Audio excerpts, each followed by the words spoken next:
Marriage is an important milestone in lives of many people, and while considering various factors for marriages, it's also very important to consider some biological factors. Otherwise, it can lead to a biological incompatible marriage. And what it is, that we are going to discuss in today's session of Biology Concepts Simplified, in which I come up with some interesting concepts in biology explained in a simple way, along with one question based on it. Welcome to Practically. We bring learning alive, and in today's session, we are going to discuss one such concept from class 11, erythroblastosis fetalis.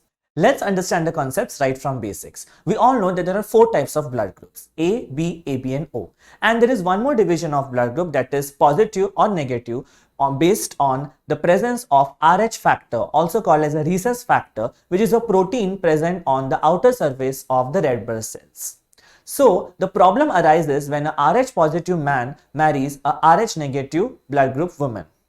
Now, here is where the inheritance comes into picture. If they happen to conceive a baby, the baby can be Rh positive or negative. In most cases, it is Rh positive since that is a dominant factor.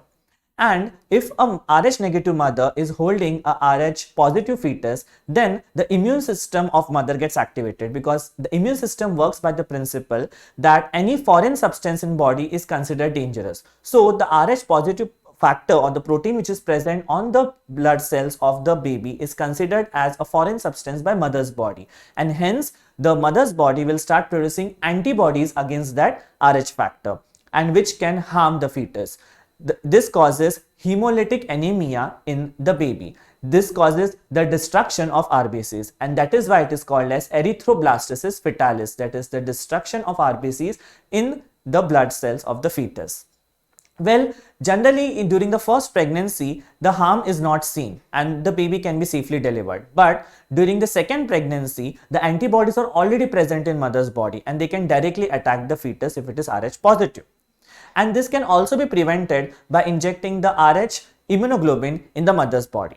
So this was all about erythroblastosis fetalis. Now let's see one question based on it, which is asked in various competitive exams. And here's the question. If an Rh negative mother delivered an Rh positive child, what would happen to the mother?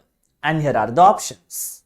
Well, if you read the options carefully, option A and C are incorrect, as that won't be possible. There might be a confusion between options B and D.